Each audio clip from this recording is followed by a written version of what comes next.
Ok, então bom dia a todos aí. Então, antes de começar, eu tenho dois avisos para dar para vocês. O primeiro é que vocês devem ter recebido ou vão receber ainda hoje o questionário de avaliação das disciplinas, que aparentemente vai ser feito todo pelo Moodle, né, independente de qualquer ação minha. Então, vocês têm de hoje até o dia 20 para responder ao questionário. Então, fiquem à vontade ali para colocar sugestões, críticas aí que vocês tenham em relação ao curso. E o segundo anúncio que eu tenho para fazer hoje é que,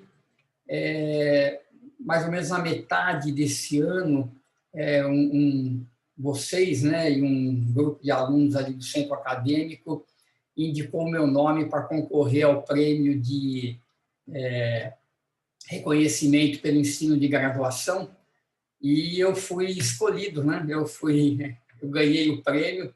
Então a entrega vai ser nessa sexta-feira, numa reunião virtual aí do Conselho Universitário. Eu queria então agradecer aí a todos vocês aí pela indicação. Foi bem bacana, acho que é um prêmio simbólico, né? Não tem nenhum tipo de dinheiro envolvido, mas acho que é um prêmio super importante. Eu realmente fiquei muito feliz, tanto pela indicação de vocês, quanto por ter finalmente ganhado o prêmio. Então, obrigado aí a todos vocês. Muito legal mesmo. Eu realmente fiquei muito contente pelo prêmio. Acho que é um prêmio legal. Eu estou aqui na Unicamp há bastante tempo já e muito legal. Achei bem bacana mesmo esse reconhecimento, né, a indicação por parte dos alunos e ter ganhado bem legal mesmo. Então, esse é um prêmio que é dado anualmente.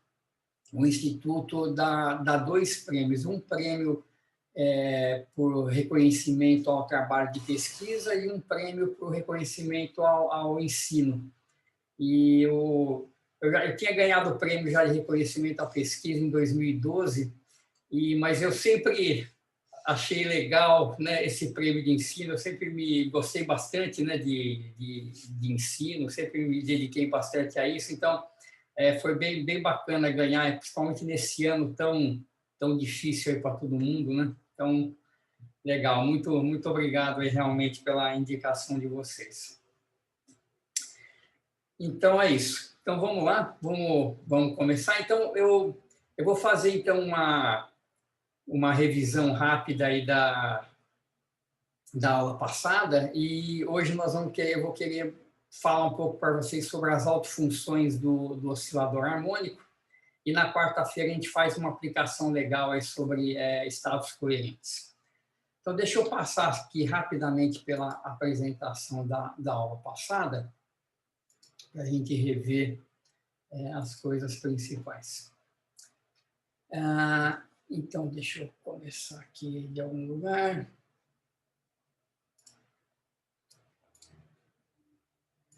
Aqui. Então, vamos lá. Então, a gente começou a estudar o problema do oscilador harmônico. Deixa eu maximizar isso aqui, que eu acho que fica melhor. Então, é uma partícula num potencial parabólico. E o que nós fizemos na aula passada foi resolver essa equação de autovalores, né? Hφ igual a Eφ. Então, nós mostramos primeiro uma série de propriedades, né? Mostramos que, primeiro, que o espectro de H deve ser estritamente positivo, pelo fato da Hamiltoniana ser uma soma de termos quadráticos. Segundo, que o espectro deve ser discreto, porque o potencial é limitado. Terceiro lugar, os autoestados têm paridade bem definida, ou eles são pares ou ímpares. Nós vamos ver exemplos disso na aula de hoje.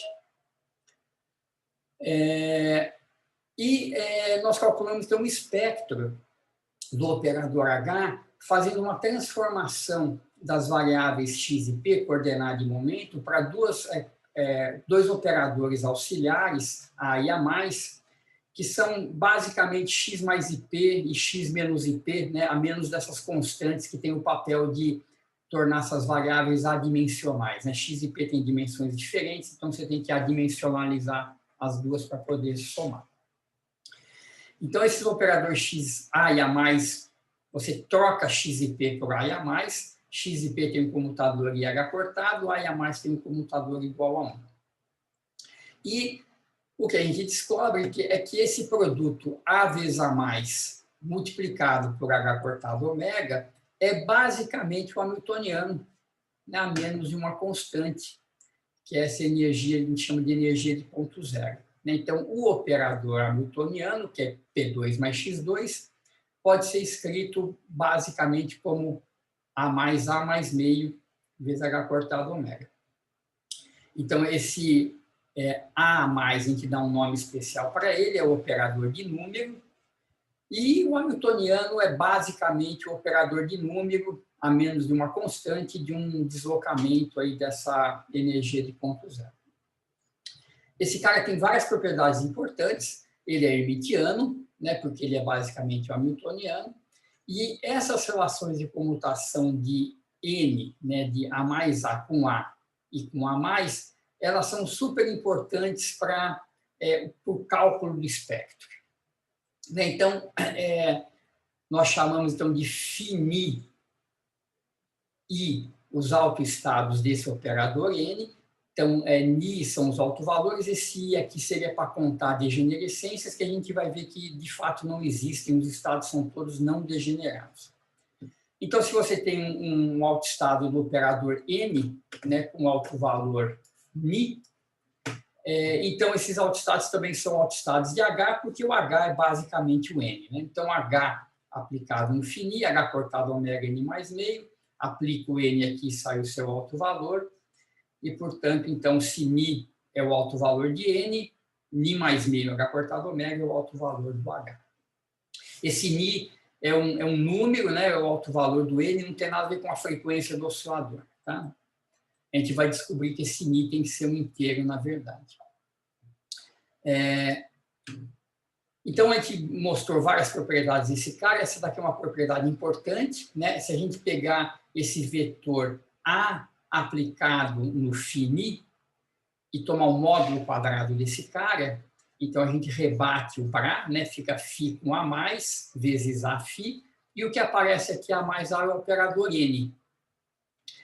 Como φ é autoestado de N, você aplica o N aqui, sai o autovalor Ni, fica um φ normalizado dá 1, e como isso aqui é um módulo quadrado, esse Ni tem que ser maior ou igual a zero.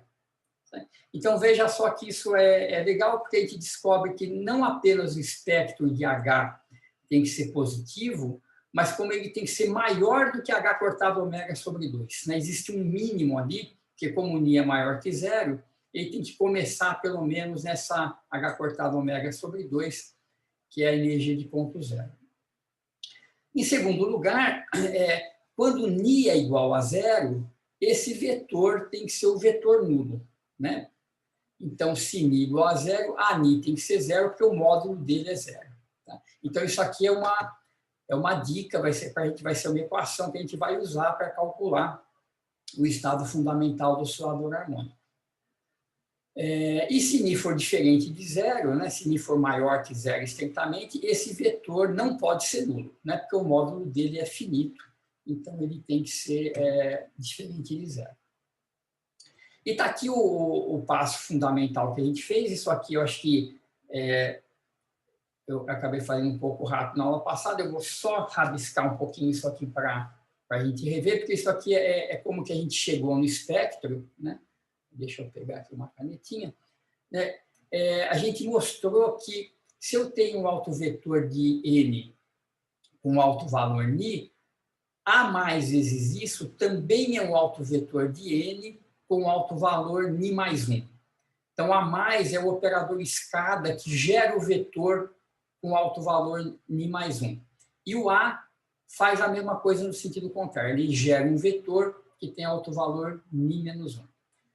E para isso a gente usou aqueles comutadores. Né? Aqui nós usamos o fato de o comutador de N com A mais ser igual a A mais. Então, isso quer dizer que N A mais A mais N é igual a A mais. Então, né, eu quero mostrar que A mais φ é autoestado de N. Então, eu aplico N aqui, e vejo o que acontece. Aí eu uso essa relação, né? N a mais, eu escrevo... Aqui é menos, desculpa, é o comutador, né? Isso aqui é um sinal de menos. Então, eu troco N a mais por... Passa esse cara para o lado de lá, A mais N mais A mais. Ao aplicar o N aqui, sai o alto valor Ni, a gente põe o A mais em evidência, e está aí, né? Fica Ni mais 1 vezes A mais Φ. Então, esse cara aqui, de fato, é autoestado do operador N, e o alto valor é Ni mais 1. Mesma coisa com o A. Se eu fizer a mesma coisa com o A, a gente descobre que A φ também é alto valor de N com alto valor Ni menos 1. Então, se a gente achar um desses caras, a gente aplica A e A mais e gera os outros. E, juntando esses dois fatos com o fato de que Ni é positivo, a gente descobre que esses Nis têm que ser inteiros. Né? Porque se o Ni não for inteiro, né, aquele exemplo que a gente deu, Ni igual a 1,3, eu aplico A nesse vetor, eu gero um vetor que tem o Ni 0,3, eu abaixo o índice. E se eu aplicar de novo, eu vou gerar um cara com índice negativo, isso não pode acontecer, porque o Ni é positivo. No entanto, a gente evita esse problema se o Ni for inteiro. Né? Quando o Ni é 1, eu aplico A, eu gero um vetor que tem alto valor 0. Então, a Ni é proporcional ao φ0. E se eu aplicar de novo, a φ0 é 0, né? Para aquele lema que a gente viu lá em cima. E isso mata essa série, a gente não consegue gerar autovalores negativos e fica tudo bem determinado. Tá? Então, é isso. Então, o espectro de H, a gente escreve em termos do espectro desse operador de número. Esses autovalores de N são inteiros e, portanto, o oscilador harmônico tem autovalores H cortado ômega N mais 1.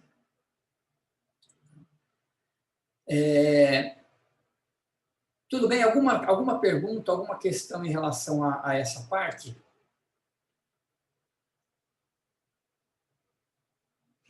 Deixa eu só abrir aqui.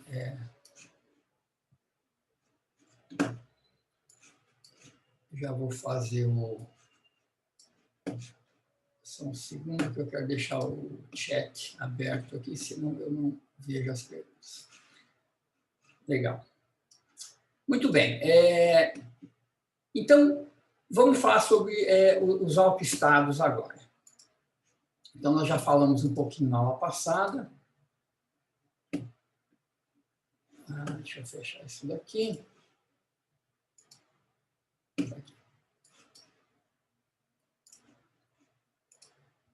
Então, está aqui novamente um resuminho aqui. Então, o espectro é N mais meio, e o truque todo, né, está em definir esses operadores A e A mais, operadores de criação e destruição. Tá. Então, vamos lá. Então, muito bem. Então, como é que a gente define, como é que a gente calcula esses autoestados, né, os φs? Então, a dica é o seguinte, o primeiro φ, né, o φ correspondente ao estado fundamental, é o φ0, certo? É o menor Ni que a gente pode ter, é o Ni igual a 0. Então, a gente tem a energia do estado fundamental, igual a H cortado ômega sobre 2, e esse estado satisfaz essa relação. Eu não posso abaixar mais o índice. Se eu tentar abaixar o índice, eu tranco a série, isso aqui me dá 0. Então, A φ0 igual a 0. Então, isso aqui é uma equação que permite a gente determinar quem que é o estado fundamental.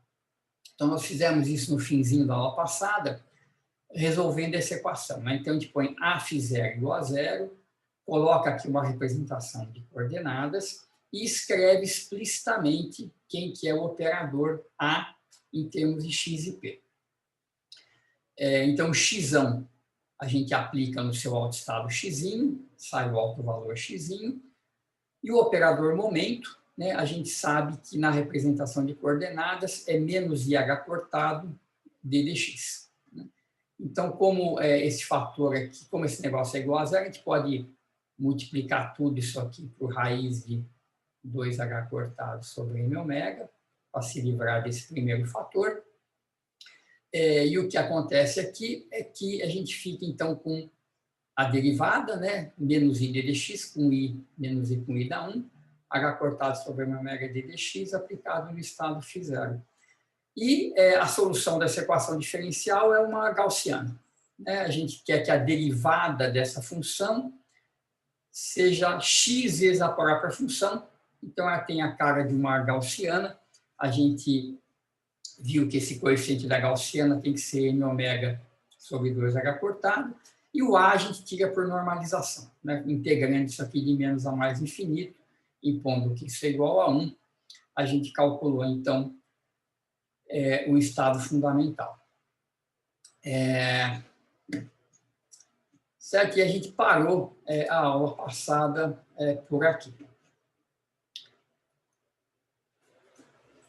Perguntas, coisas que não estão claras, vocês querem voltar em algum desses pontos?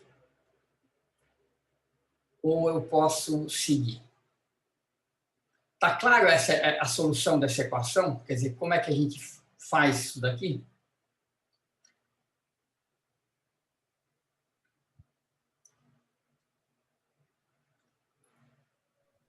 Sim, professor.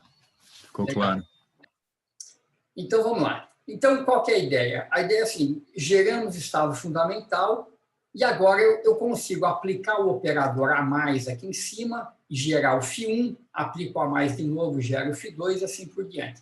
Notem que essa equação diferencial, ela só tem essa solução, não existe outra solução. Então, o estado fundamental é não degenerado. E quando a gente aplicar os operadores a mais, vai resultar num único estado φ1, num único estado φ2 e assim por diante. Então, de fato, não tem degenerescência, nunca tem uma segunda solução para o mesmo alto valor. Tá?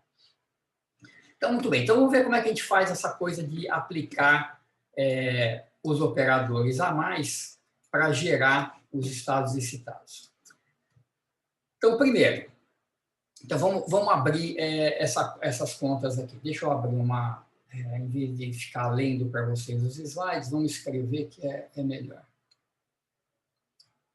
Slide. Então, vamos lá. Então, eu quero aplicar o a mais para gerar o estado φ1 e assim por diante. Então, o que eu mostrei para vocês? Que esse cara aqui, a mais aplicado no φn, eu vou usar n em vez de ni, porque né, os ni são inteiros. Então, a mais aplicado em φn é proporcional ao estado φn mais 1.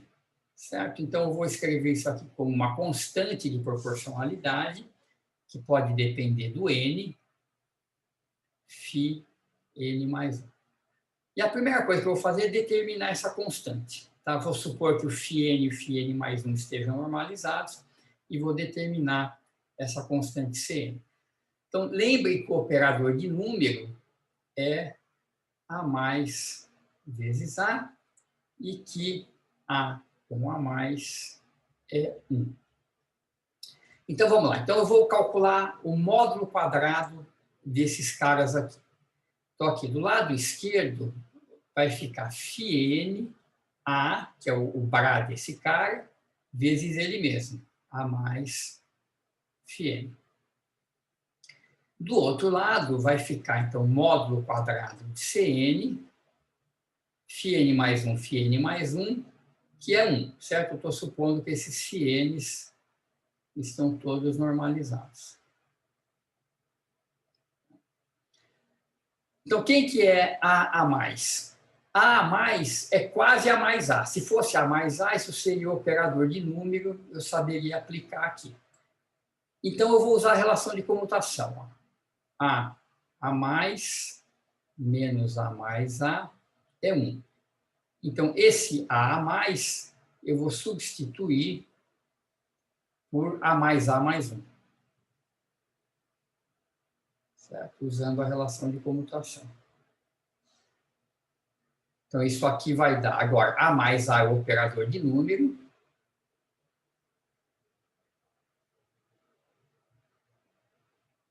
Isso tudo é o Cn ao quadrado.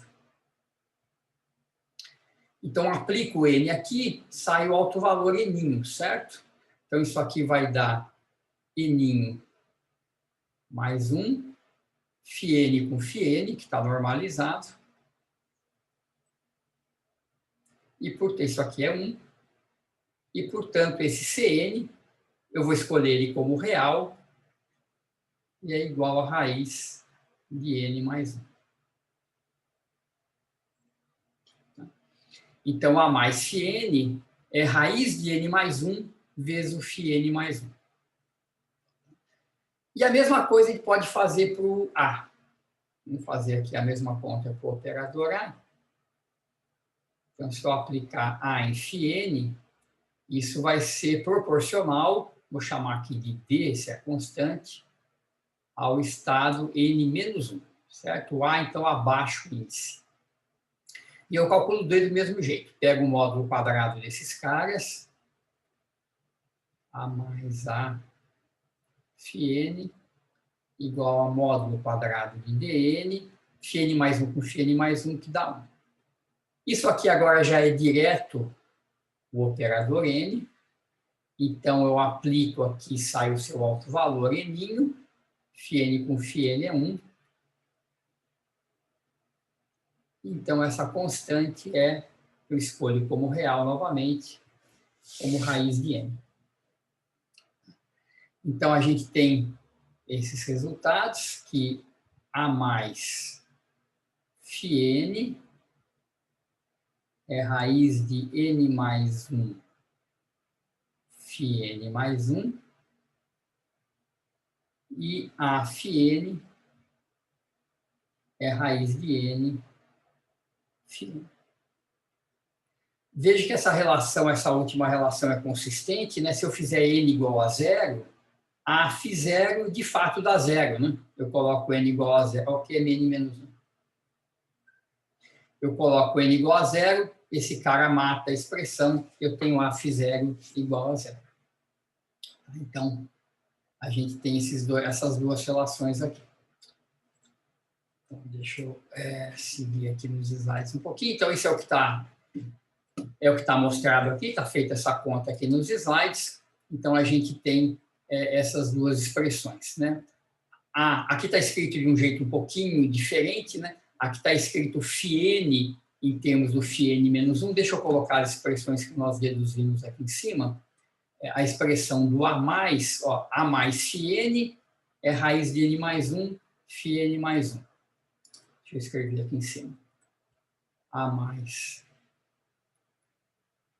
φn é raiz de n mais 1, φn mais 1. Isso a gente pode escrever de um outro jeito, né? Em vez de, se eu trocar n por n menos 1, é o que está feito aqui embaixo. Então, todo lugar que tem n, eu ponho n menos 1. E é o que está escrito aqui, né? O φn é 1 sobre raiz de n a mais no φn menos 1. Né? Então, aplica no φn menos 1, gera o φn. E mesma coisa aqui para o φn menos 1. Tá? Então, são diferentes maneiras só de escrever a mesma coisa. O importante é que o A mais, então, sobe o índice, o A menos abaixa o índice, e a gente tem essas coeficientes aqui na frente para fazer a normalização. Né? Deixa eu escrever aqui também a do A. A φn é raiz de n φn menos 1.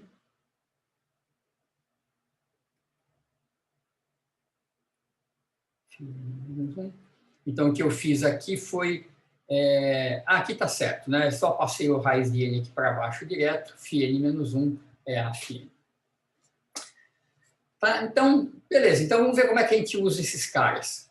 Então, se eu sei como aplicar o A mais para gerar o próximo estado, eu posso fazer isso recursivamente. Então, vamos usar essa relação aqui de cima, que aqui. Tanto faz qualquer uma delas aqui. A mais. Vamos escrever dessa forma aqui, que o φn é 1 sobre raiz de n.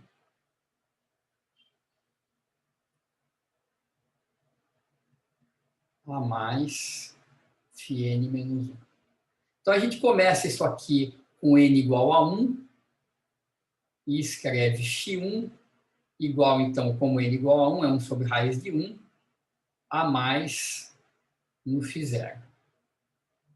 Se eu fizer agora n igual a 2, eu tenho φ2 igual a 1 sobre raiz de 2, a mais no φ1.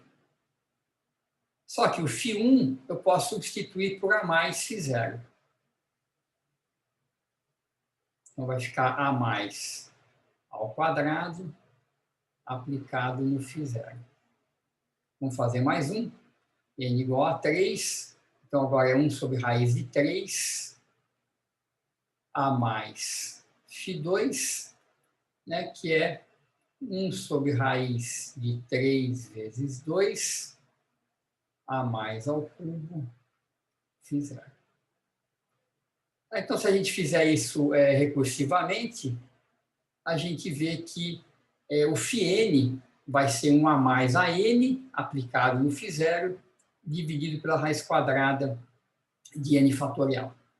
Certo? Então, vamos usar isso aqui para calcular explicitamente quem que é o primeiro estado excitado do oscilador. Então, deixa eu voltar aqui para trás. Vou pegar, então, essa expressão, φ1 igual a mais φ0, e vou calcular o φ1 explicitamente. Então, a gente coloca isso aqui numa representação de coordenadas. E vamos usar o a mais. Então, aqui vai ser o φ1 de x. Aqui eu vou ter x. Então, quem que é o a mais? É raiz quadrada. Vamos pegar as constantes direitinho. Tá aqui. M ômega sobre 2h cortado x.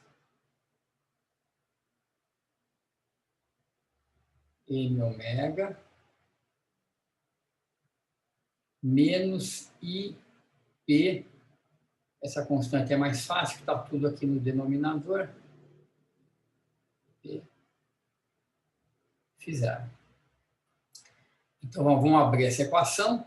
Então, o operador x aplica no estado, sai o seu alto valor. Fica a raiz quadrada aqui. E o φ0 de x, que a gente já calculou. E esse outro pedaço, o que vai ficar? O P, então, é menos IH cortado d dx. Menos I, H cortado com esse menos I, vai dar um sinal de menos. Então, eu vou ter H cortado d dx, tem essa raiz quadrada toda aqui embaixo,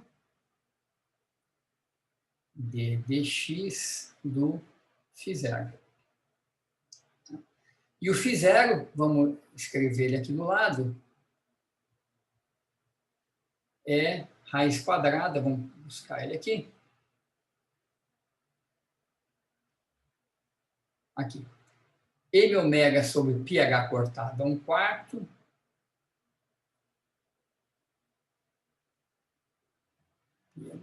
πh cortado a 1/4. Exponencial de... Tá lá. Menos M ômega x2 sobre 2h. Menos M ômega x2 sobre 2h. Então, esse φ0 vai ficar aqui e eu vou precisar de uma derivada dele. Então, o que vai dar quando eu fizer tudo isso? Primeiro, esse fator aqui vai ficar em evidência para todo mundo. 1/4. Depois que eu derivar, vai sobrar essa exponencial também. Então, já posso colocá-la em evidência. Cortado. Aqui, então, sobra x raiz de M ômega sobre 2h cortado. E aqui vai ficar menos h cortado, 2mh cortado ômega, e a derivada. Então, quando eu derivar em relação a x, vai cair um sinal de menos. Então, aqui vai ficar mais. O 2 vai matar com esse 2, cai, então, m ômega x sobre h cortado. Então, esse H cortado cancela. Esse M ômega, que está aqui na raiz, vai para cima e fica um fator igualzinho a esse. Então, esses caras se somam. Então, vai ficar 2x M ômega sobre 2H cortado, M ômega sobre πH cortado a 1/4, exponencial de M ômega x2 sobre 2H. E está aí o primeiro estado excitado. Então, o que é legal disso é que a operação de você ir do φ0 para o φ1, ela só envolve derivar. Né? Você multiplica aqui por x e faz uma derivada. E derivar a gente sempre faz. Né? Sempre dá para derivar. O que a gente não sabe fazer é integrar. Mas então a gente vai do φ0 para o φ1. Se eu quiser ir do φ1 para o φ2, eu vou aplicar o a mais de novo. Né? Vou ter que me lembrar que do φ1 para o φ2 eu vou ter que ter um fator de raiz de 2 aqui para corrigir. Né? Mas eu vou ter que basicamente... Ou então, eu aplico um a mais direto no φ0. Onde é que está? Aqui. Eu aplico um a mais no φ1 e divido por raiz de 2. Tá? Então, eu vou ter que fazer mais uma derivada e cada vez que a gente deriva, né, vai caindo esses fatores aqui na frente da exponencial. Tá? Então, isso é o que está escrito aqui na próxima transparência. Eu só aqui simplifiquei um pouquinho aqueles pré-fatores, né, juntei esses fatores aqui nesse único termo. Tá, então, com isso, a gente pode gerar todo o espectro de autofunções de H. Tá? Então, o que acontece é o seguinte, eu vou mostrar uma relação para vocês que é importante, e a própria demonstração é importante, mas antes eu vou só... eu vou pular um pedaço aqui, porque eu quero mostrar o que eu vou fazer. Professor? Oi, diga. Não, uma pergunta simples sobre isso. Nesse caso, não dá para estender para um φn de x, né? Tipo uma fórmula fechada como então, isso, então. Eu vou mostrar para vocês como é que faz isso. Porque, então, aqui, esse processo, você vai fazendo um por um, né? E, em princípio, se você olhar essa expressãozinha em vermelho aqui, ela te diz como fazer direto o enésimo em termos do φ0, mas ela é difícil de aplicar, né? Ela é formal. Então, o que eu vou mostrar para vocês, talvez eu faça isso primeiro, depois eu volte para outra aplicação, é o seguinte. Eu vou pular isso aqui, depois eu volto para cá. Isso. Então, o que eu vou mostrar para vocês é o seguinte, que, de fato, aquela expressão do φn, a gente pode escrevê-la explicitamente em termos dos polinômios de Hermite. Então, existe uma expressão fechada para os φn's, sempre envolve aquela mesma exponencial. Aqui eu estou usando esse parâmetro b, só para simplificar aquele monte de raiz que aparece ali, mas isso aqui é exatamente aquela exponencial. Então, é a exponencial, um fator de normalização, e o que multiplica a exponencial são esses polinômios de Hermite. Esses polinômios, só para vocês terem uma ideia, tem aqui uma lista dos primeiros polinômios, eles são tabelados, tem uma maneira de gerar esses polinômios. Então, o H0 é a identidade, o H1 é proporcional a x, né, que foi esse primeiro cara que a gente deduziu. Se a gente quiser o segundo estado excitado, já envolve um polinômio de grau 2, de grau 3, assim por diante. Então, essa conexão entre aqueles operadores de criação e esses polinômios de Hermite é super bem conhecida, né? Os autoestados do oscilador Harmônico estão sempre associados ao polinômio de Hermite, mas para a gente... desculpa que alguém estava ligando. Essa demonstração ela é sutil. Eu vou fazê-la para vocês porque eu acho que ela é importante e porque ela envolve coisas na demonstração que são importantes também, são expressões que vão ser úteis para vocês no futuro. Tá? Então, eu vou demonstrar essa equação geral agora para vocês, e depois eu volto um pouquinho e a gente faz umas aplicações. Tá? Então, como é que a gente faz isso? Então, vamos ver quais são os passos dessa demonstração, mas só antes eu quero só mostrar a cara dessas funções de onda para vocês. Esses polinômios de Hermite são parte dessas funções especiais, né, que a gente estuda em métodos matemáticos, e elas, na verdade, elas têm uma função geratriz que é o exponencial. Se você pegar essa exponencial aqui, ó, menos lambda 2 sobre 2, mais lambda x raiz de 2 sobre b, e expandir isso aqui em série de Taylor em torno de lambda igual a zero, né, a expansão dessa exponencial gera os polinômios de Hermite. Tá? Isso aqui, então, expandido. Isso em série, os coeficientes da expansão vão ser os polinômios de Hermite, e eu vou usar essa expressão da função geratriz para fazer minha demonstração. Mas só antes da gente entrar nessa álgebra, deixa eu mostrar para vocês a cara dessas funções de onda.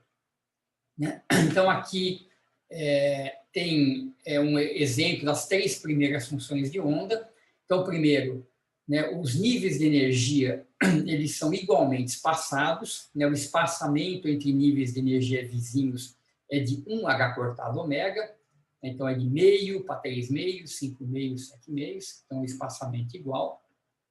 E as funções de onda, elas são assim, né, o φ0 é a gaussiana, que a gente calculou, o φ1, lembra, é a gaussiana vezes um x. Então, quando x igual a zero, dá zero, por causa daquele x multiplicando, e ela tem essa forma, então, é uma função de onda antissimétrica. Nota, a gaussiana tem paridade positiva, o primeiro estado tem paridade negativa por causa daquele x. O segundo estado excitado vai ter um polinômio de grau 2, multiplicando a exponencial, ele volta a ter paridade positiva, e assim por diante. Né? Vai alternando as paridades.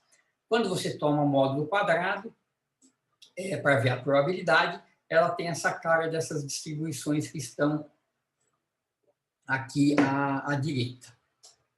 Se a gente olhar um pouquinho mais para os estados um pouquinho mais excitados, então está aqui mais uma figurinha, estado fundamental, primeiro estado excitado, isso aqui é módulo quadrado, né? Probabilidade.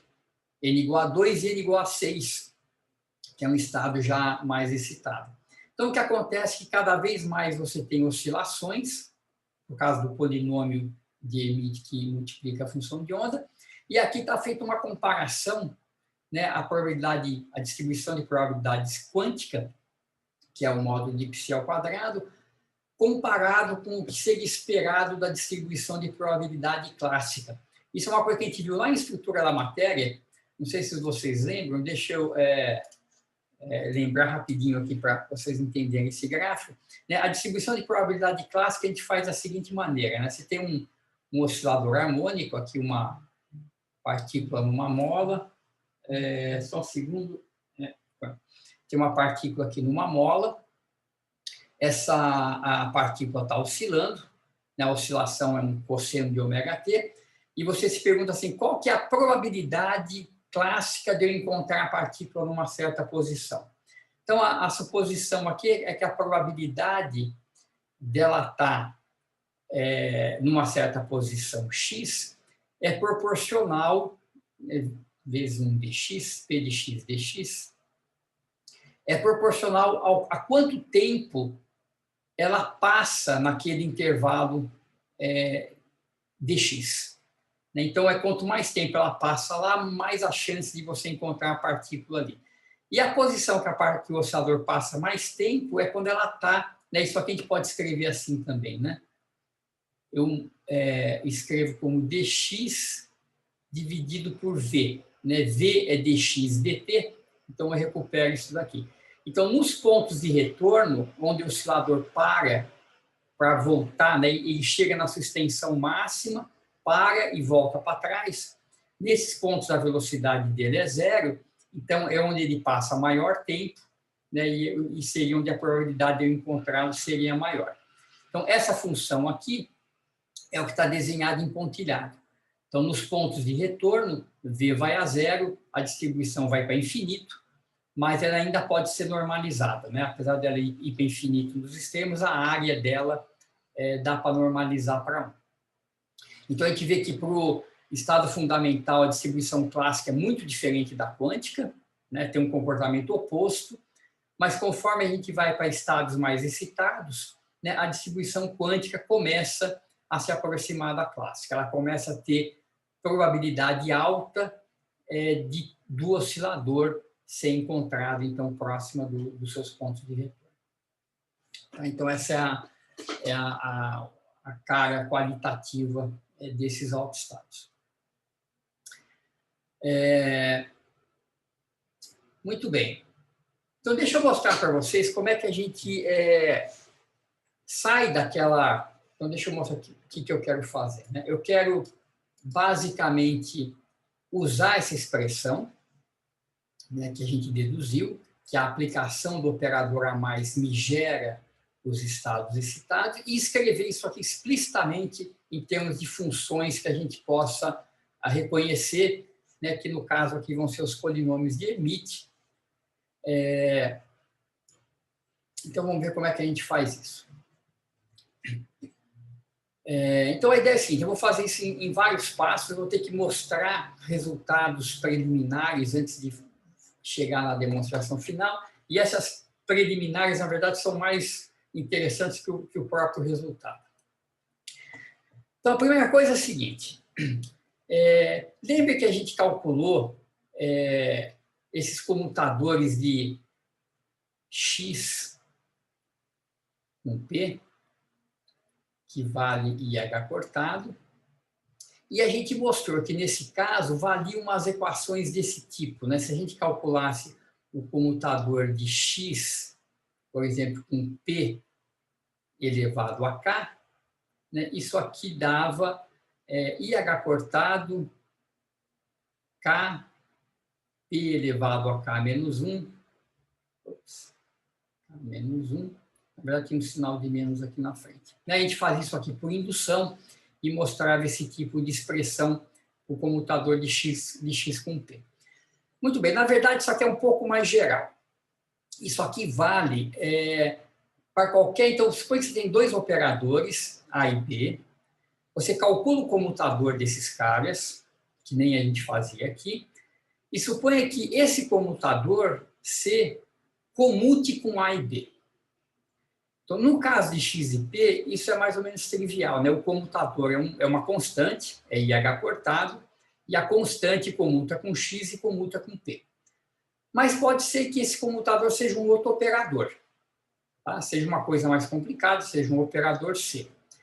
No entanto, se A e B comutarem com C, aquele mesmo resultado se aplica.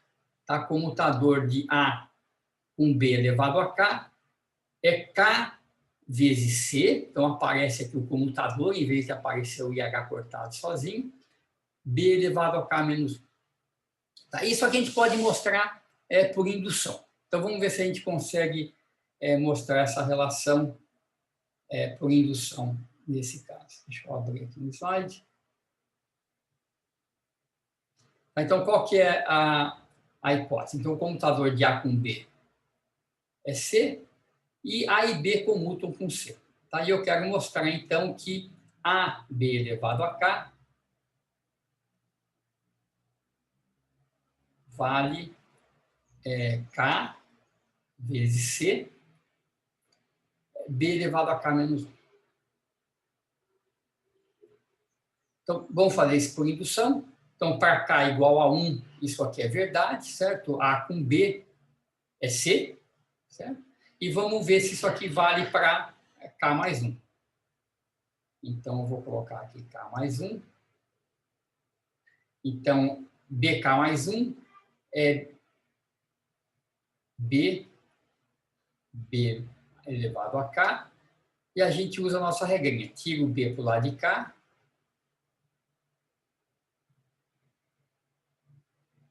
E depois tira o B elevado a K para o outro lado. Certo? Então, isso aqui dá A com B elevado a K. Então, vai ficar, tem esse B aqui na frente. K vezes C B AK menos 1, certo? Substituir isso pela nossa hipótese. A com B é C, B elevado a K. Notem agora que eu tenho um B vezes C aqui. Então, eu não posso passar esse B para o lado de cá impunemente. No entanto, supondo que B comuta com C, certo? Essa é a nossa hipótese, que A e B comutam com seu comutador. Nesse caso, eu posso passar o B para o lado de cá. Então, isso aqui dá K vezes C, B elevado a K, mais C, B elevado a K. E, portanto, isso aqui dá K mais 1, C, B elevado a K. Então, que demonstra o que a gente queria. Tá? Então, essa relação vale de forma um pouquinho mais geral do que a gente estava usando anteriormente. Outra coisa importante é o seguinte, se você tiver agora uma função de B, que você possa expressar como uma série de potências de B, de 0 a infinito, então a gente pode calcular o comutador de A com uma função qualquer de B. Como é que a gente faz isso? Ó, eu vou substituir o B por essa série, AK, e fica aqui, então, o comutador de A com B elevado a K, que a gente sabe fazer, que é esse cara aqui de cima. Então, isso aqui é soma AK, K, vezes C, B elevado a K menos 1, certo? E olha só, o operador C, ele sai do somatório, eu posso deixar ele aqui para fora, e a soma que fica, AK, K, B elevado a K mais 1, é dF dB.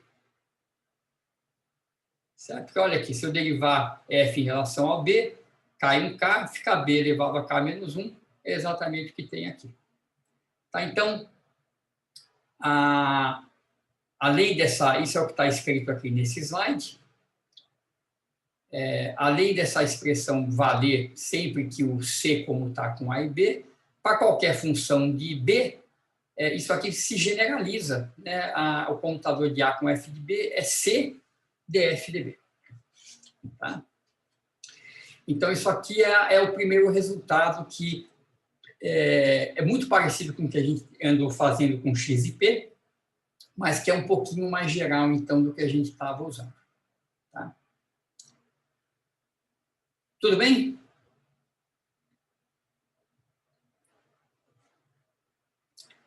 Então, tá.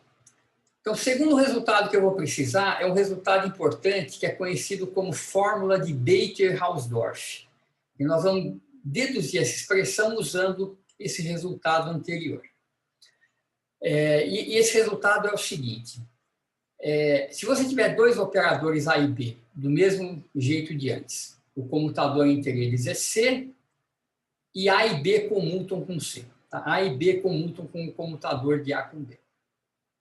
Então, nesse caso, se você fizer exponencial de A vezes exponencial de B, então o que isso daria normalmente? Né? Se você tem dois números, E elevado a x vezes E elevado a y, isso dá E elevado a x mais y, certo? No entanto, quando a gente tem operadores, e esses operadores não comutam, eu não posso fazer isso. E elevado a A vezes E elevado a B não pode ser E elevado a mais B. Né? Porque A e B não comutam. Né? Se eu tivesse simplesmente isso aqui, elevado a B igual a A mais B, vejam que A mais B, a soma é sempre comutativa. Né? Então, eu poderia escrever isso aqui como E elevado a B mais A, e isso aqui ficaria E elevado a B elevado a A. Mas isso não vale, né? Porque A e B não comutam. Então, eu não posso trocar esses caras de lugar. Tá? Então, a exponencial de A vezes a exponencial de B não pode ser simplesmente a exponencial da soma. E o que a gente vai ver é que, o que isso aqui está mostrando, é que se A e B comutam com C, vale essa expressãozinha. Deixa eu apagar isso aqui. elevado a elevado a é elevado a mais b mais 1/2 do comutador. Tá? Então, vamos ver como é que a gente demonstra essa expressão.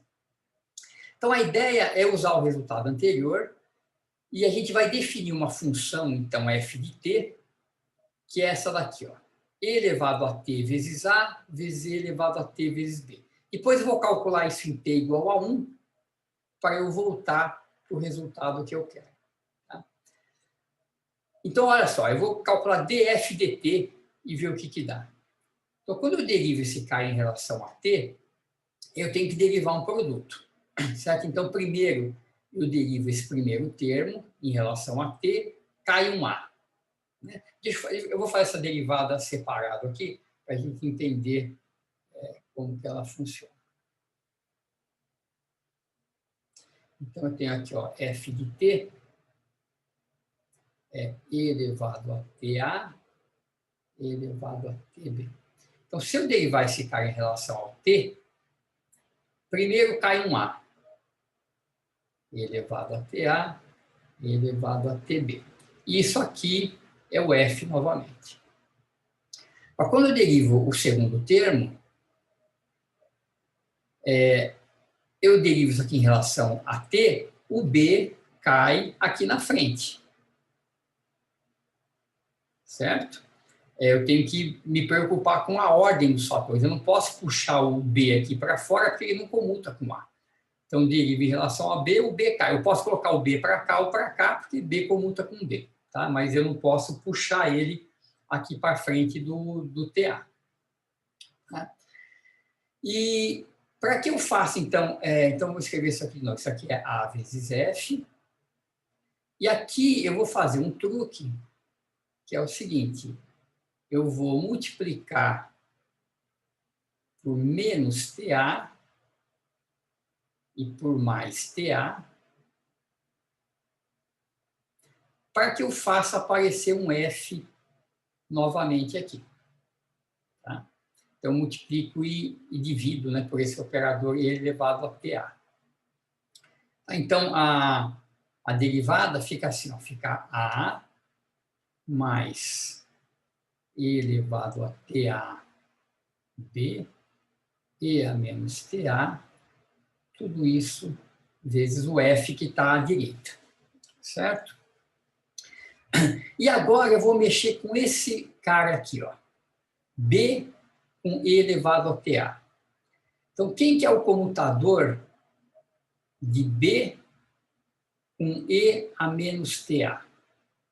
Tá? Eu quero comutar esses caras para passar a exponencial para frente e matar esse pedacinho aqui. Então, eu vou calcular esse comutador. Quem que é esse comutador? Então, vamos olhar para o que a gente fez no passo anterior. Ó, o comutador de A com uma função de B é o valor do comutador derivada da função. Então, aqui, eu vou ter... como é que é? É o valor do comutador e a derivada da função. Então, eu tenho aqui o valor do comutador de B com A, vezes a derivada da função E a menos TA em relação a A. Tá? Estou aplicando aqui, então, aquela primeiro resultado. Comutador de B com A é menos o comutador de A com B, que nós chamamos de C. Tá? E a derivada aqui da exponencial cai um outro menos, cai um T, certo? Que eu estou derivando em relação a A, e a menos TA. Tá? Então, estou usando aquela primeira propriedade aqui. Então, vamos continuar um pouco. Isso aqui é uma demonstração um pouco longa, né? Ela tem esses passos todos, mas ela é importante, essa expressão é super importante, acho que vale a pena fazer essa demonstração aqui. Então, olha só, eu vou escrever o que a gente tinha antes, df dt, igual a mais elevado a tab elevado a menos TA.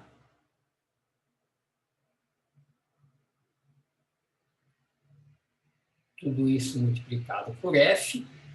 E agora eu vou escrever esse comutador que a gente calculou, B com E a menos TA. Então, nós vimos que B, E a menos TA, menos E a menos TA vezes B, certo? Esse aqui é o comutador. Isso é igual a CT E a menos TA.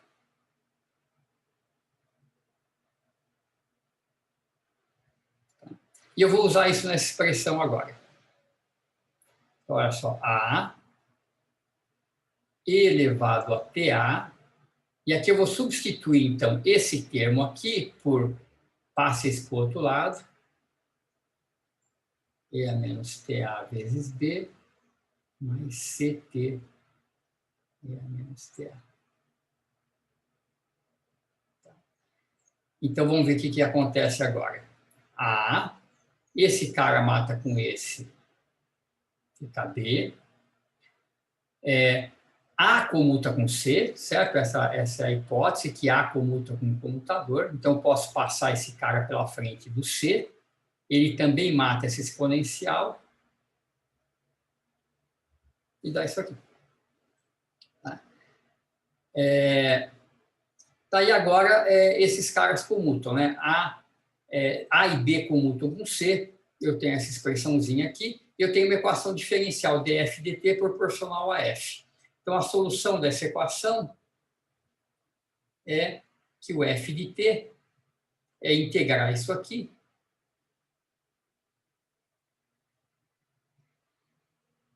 mais C T2 sobre 2. Teria um F de zero aqui na frente também, certo? A constante de integração, mas se a gente olhar por como a gente definiu a função F, você vê que F calculado em zero é a identidade, certo? Põe zero aqui e dá a identidade. Então, se eu calcular em t igual a zero, isso aqui dá a identidade, então esse F de zero aqui, na verdade, é 1. Eu posso apagar ele aqui. Ele é a identidade. E, então, esse é o F de t, e, por outro lado, o F de t que nós definimos foi esse aqui, né? Certo? Nós começamos assim, achamos uma equaçãozinha para a derivada, integra e dá isso daqui. Se eu calcular isso aqui agora em t igual a 1, a gente tem o resultado que a gente precisa. A mais B mais C dividido por 2. Tá? Então, essa daqui é essa fórmula de Baker-Hausdorff. Vocês vão, principalmente quem for trabalhar com ótica, vai encontrar isso aqui muitas vezes aí pela vida, então é bom ter uma demonstração desse cara. Tudo bem? Vocês estão comigo ainda? Está muito confuso? Todo mundo...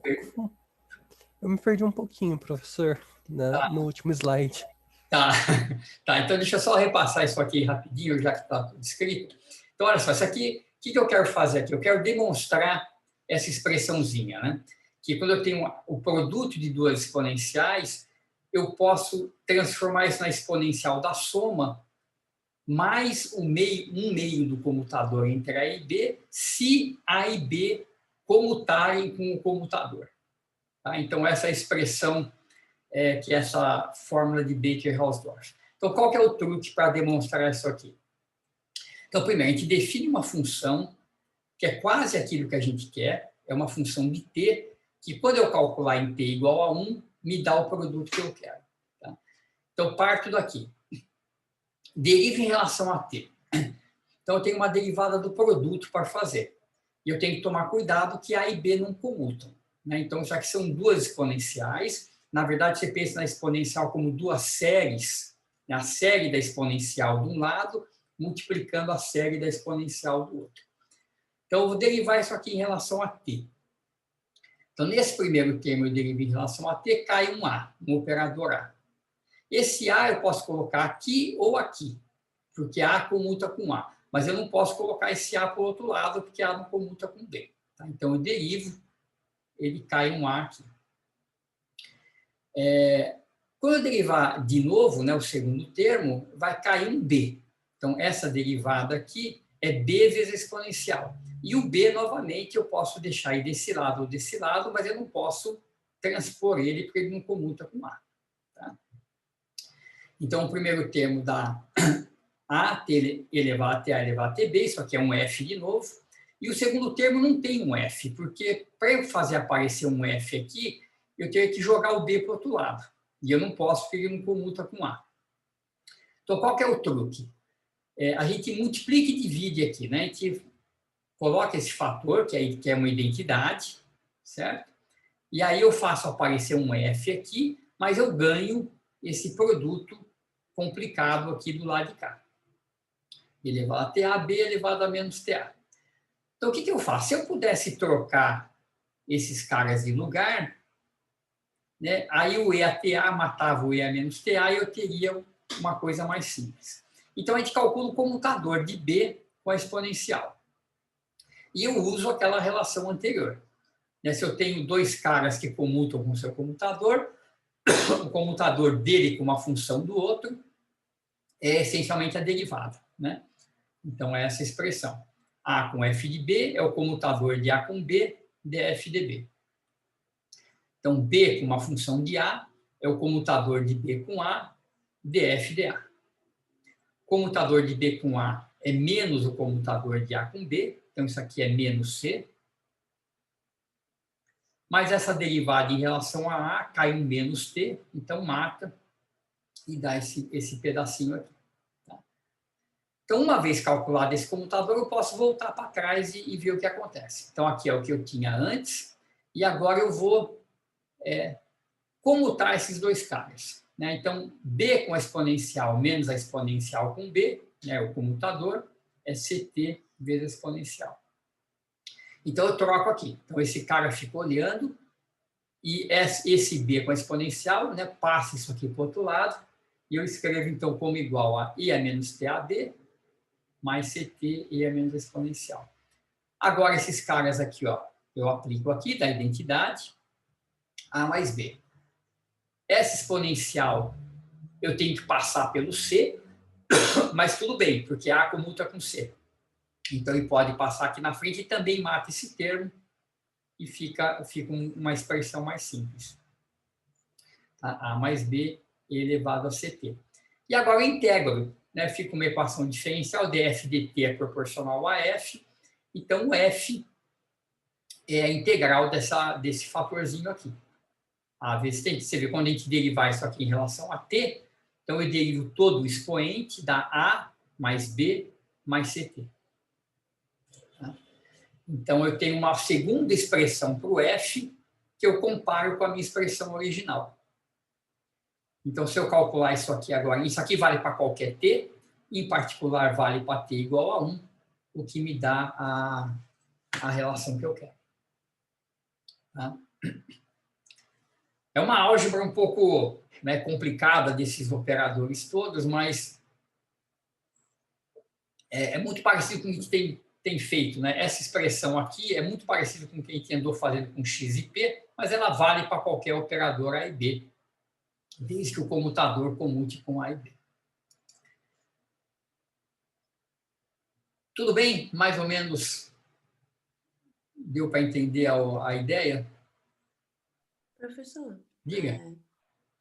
por que você escolhe T igual a 1 mesmo? Então, eu escolho T igual a 1 porque eu quero demonstrar essa expressão aqui. Ó. Né? Então, eu parti de uma coisa um pouquinho mais geral, E elevado a TA elevado a TB, isso aqui vale para qualquer T, mas se eu fizer nessa expressão T igual a 1, eu tenho, de fato, o produto da exponencial de dois operadores, né, igual a soma deles mais o comutador. Vale para qualquer T. Né? Então, se eu colocar aqui E elevado a 2A mais E elevado a 2B, também vai dar 2A mais 2B mais 2C. Isso é o T ao quadrado que vai valer isso. Então, vale para qualquer t, e em particular vale para t igual a 1, porque aí eu me livro desse parâmetro e fico só com uma relação entre os operadores em si. Tá?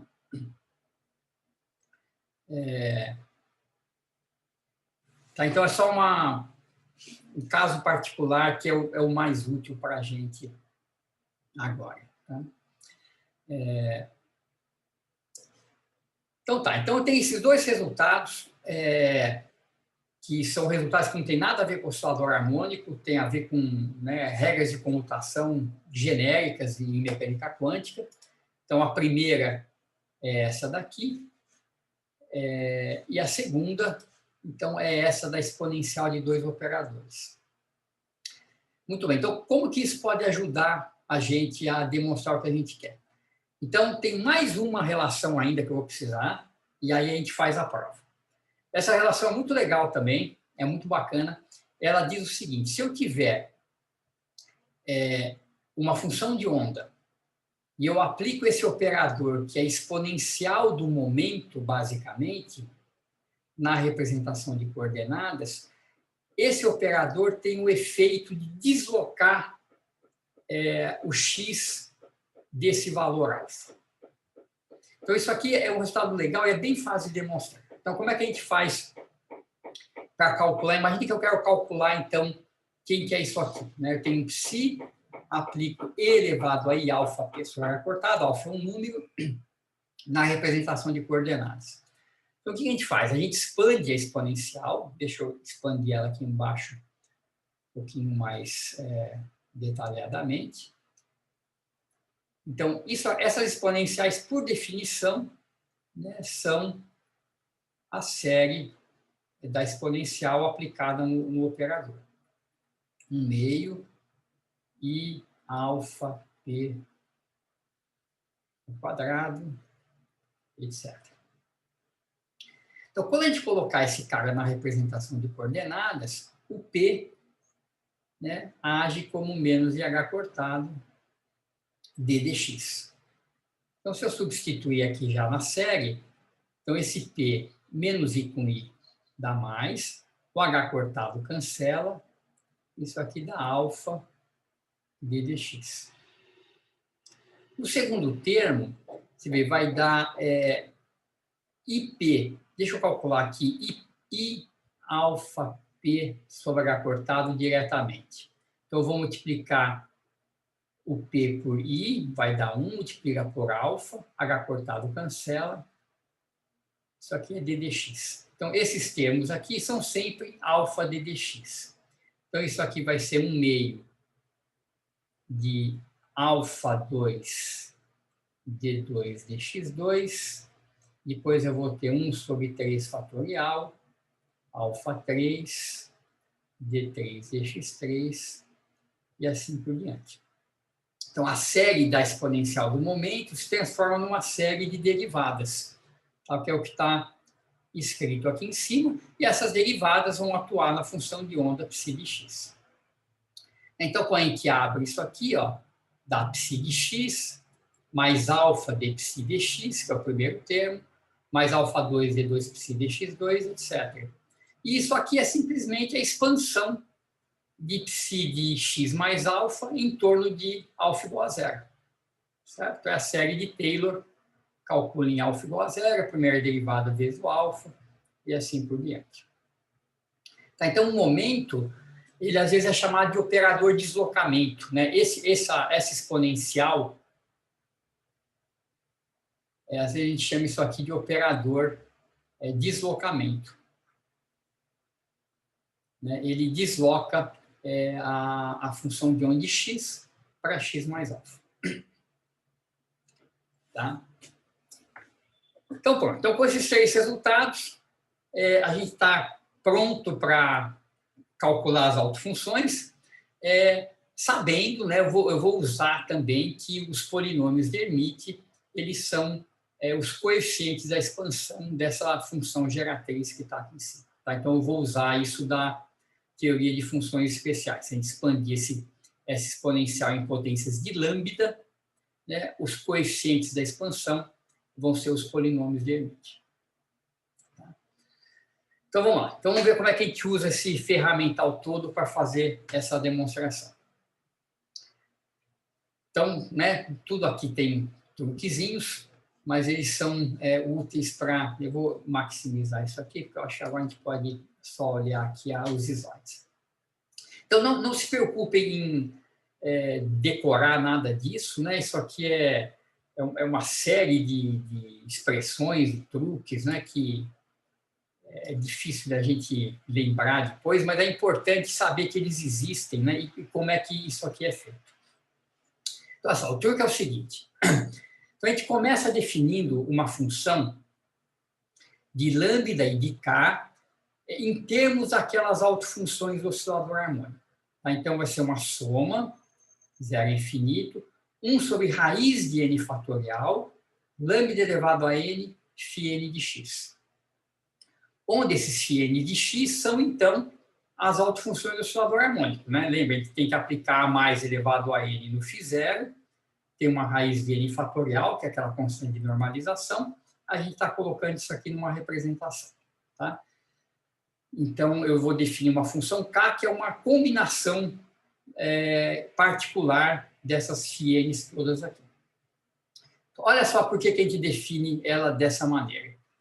Quando eu substituo aqui esses φn's, então, eu tinha uma raiz de n fatorial na definição, com essa raiz de n fatorial do φn, dá um n fatorial. Eu tenho um lambda elevado a n, quando eu entro com o φn, dá um a mais elevado a n também. Então, vai ficar com lambda a mais elevado a n. Tá? Então, soma a representação, 1 sobre n fatorial, lambda vezes a mais elevado a n, aplicado em φ0. Agora, essa soma que está aqui é exatamente a expansão da exponencial de lambda vezes a mais. Né? E elevado a x, quando a gente expande em série, é 1 sobre n fatorial, x elevado a n. Certo? Essa é a expansão da exponencial. Então, isso aqui é construído de tal maneira que, quando a gente encaixa aqui as autofunções, a gente fica com uma expressão bem simples, que é x elevado a lambda a mais aplicado em φ0. Tá? Então, esse aqui é o ponto de partida, é a definição dessa função que depende do lambda, que é um parâmetro que a gente está inventando, e da posição x. Tá? Muito bem. Agora, o que a gente faz? Eu substituo a mais. A mais, deixa eu clicar aqui, ele é escrito em termos de x e p, certo? E, para simplificar um pouquinho essa notação, esse monte de constante que aparece aqui, a gente vai definir essa constante p, que é h cortado sobre m ômega, viu? É o que divide o x aqui, ó, h cortado sobre m ômega. E só para simplificar a notação, então isso aqui vai ficar, o raiz de 2 a gente deixa para fora nos dois termos, isso aqui vai ficar x sobre b, h cortado sobre m ômega, e o outro termo, se a gente rearranjar as constantes, fica escrito como, então, menos i, p, b sobre h cortado. Tá aí, né, limpa um pouco esse monte de constantes que aparecem ali. Esse b tem dimensão de comprimento, né, então x sobre b é adimensional. E h cortado sobre b tem dimensão de momento, então fica tudo adimensional, fica tudo certinho. Então, olha só, então aquele cara que a gente tinha antes, e elevado a lambda a mais, elevado a lambda a mais, a gente substitui o a mais em termos de x e p. E agora a gente usa essa relação de Baker-Hausdorff que a gente acabou de deduzir. Olha só, qual que era a relação? Deixa eu sair do módulo de tela cheia e escrever a relação de novo aqui. Tá aqui, ó. E elevado a A elevado a B é A mais B mais meio do comutador. Deixa eu escrever ali embaixo aqui. E elevado a A, E elevado a B, é E elevado a A mais B, mais 1 meio do comutador, que é o C, certo? C comuta com A e B, certo? Essa é a nossa hipótese. Então, eu posso escrever isso aqui como E elevado a A mais B. Como C comuta com os dois, eu posso separar o termo do C do termo de A mais B. Então, é isso que está escrito aqui. Ó. Eu tenho A e B, esses dois operadores, um proporcional a x, o A é lambda x sobre raiz de 2B, e um operador B, que é menos I, PB lambda sobre raiz de 2H. Certo? Então, esses são o A e B. E eu tenho esse cara aqui, ó, a soma de A com B aqui. Então, eu vou separar isso como produto de A e o produto de B. Certo? Esse aqui é só o A e esse aqui é só o B. E esse termo do comutador de x com p é constante, né? IH cortado, mas vai ter esse monte de b raiz de 2 aqui multiplicando. Então, quando a gente calcula o comutador de A com B, vai produzir para a gente esse fatorzinho aqui, né? Que eu joguei para o lado de lá. Tá? Então, eu estou usando essa expressão na forma e elevado a B e elevado a menos c sobre 2, que é o comutador, igual a E elevado a A e elevado a B. Tá? Então, a gente... Opa, desculpa, que é A mais B. Tá, meu...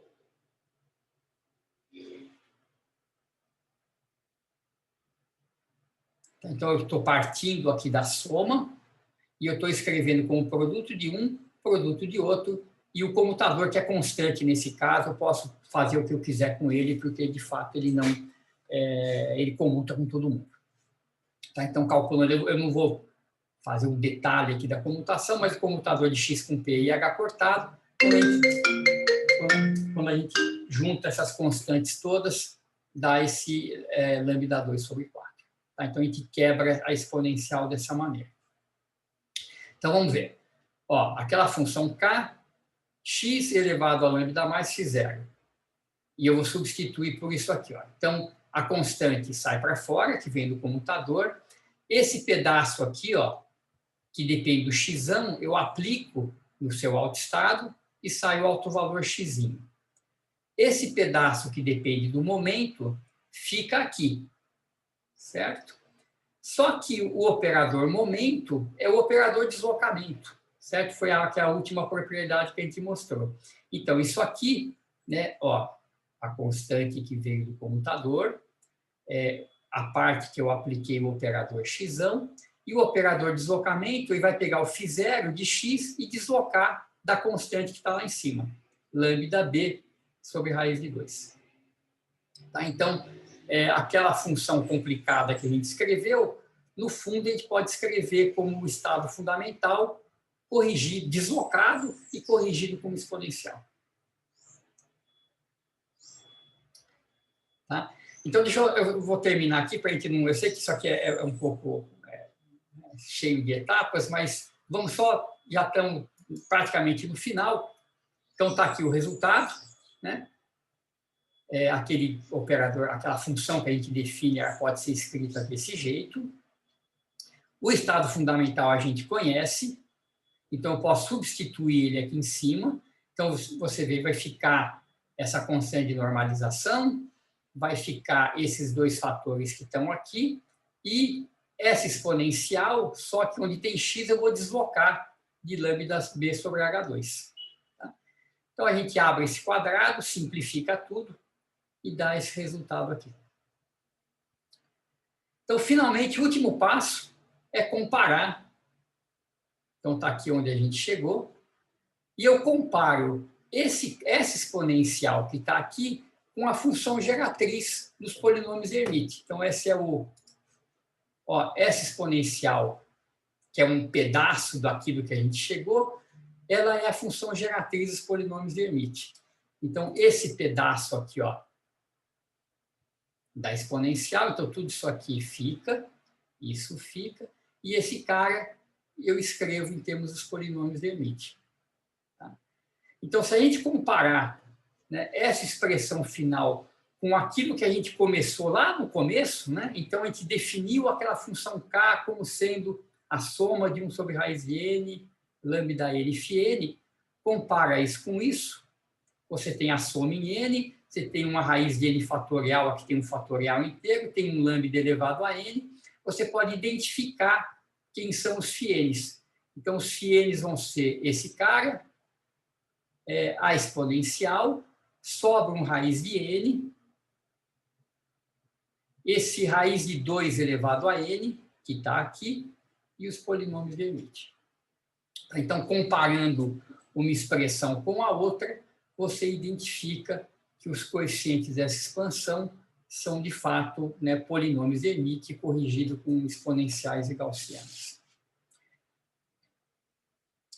Tá, então, né, um processo meio longo. Eu achei que valia a pena colocar aqui, embora seja um pouco confuso. Eu vou só repassar rapidamente agora, sem falar muito nas demonstrações, só para a gente retomar, ver a coisa no conjunto. E depois, quem tiver interesse, ver com mais cuidado, porque, apesar de parecer muito estratosférico isso aqui nesse momento, essas coisas são extremamente úteis e vão aparecer para vocês novamente. Então, deixa eu só retomar esses últimos 4 slides e a gente termina com essa parte mais formal. Então, olha só, qual foi o truque? Define essa função, tá? Que é uma expansão, é uma combinação linear das autofunções do oscilador harmônico. Essas autofunções a gente conhece e elas podem ser obtidas a partir do operador a mais. Então, isso aqui é construído com esse raiz de n, para que quando a gente substitua o φn, esses dois raízes de n combinem no n fatorial e a gente ganhe a exponencial de lambda a mais. Então, K é lambda a mais aplicado em φ0 na representação de coordenadas. O a mais é fundamentalmente x menos ip, e eu quero separar essa exponencial de x menos ip numa exponencial de x, uma exponencial de p e um comutador que aparece como uma correção pelo fato deles não comutarem. Então, aquela exponencial, ela vira a correção do comutador, a exponencial de x, que eu posso aplicar nos seus autoestados, e a exponencial de p. A exponencial de p, ela tem esse papel de deslocar a coordenada pelo coeficiente que multiplica o p. Então, aquela função complicada é uma constante, exponencial de lambda2 sobre 4, esse pedacinho que veio do operador x e a função de onda do oscilador harmônico deslocada, que foi o papel do p. Como a gente conhece o estado fundamental, eu posso substituir ele aqui, né, deslocado, onde tem x, eu desloco de lambda b sobre raiz de 2, simplifica um pouquinho e tem essa expressão chamativa, porque essa exponencial que aparece aqui é a função geratriz dos polinômios de Hermite. Né? Então, esse pedacinho aqui a gente substitui pela sua forma em termos de polinômios de Hermite e, finalmente, compara com a expressão original. Então, essa expressão que continha as autofunções, agora é uma expressão que contém os polinômios de Hermite. Compara termo a termo e tem o resultado que a gente quer.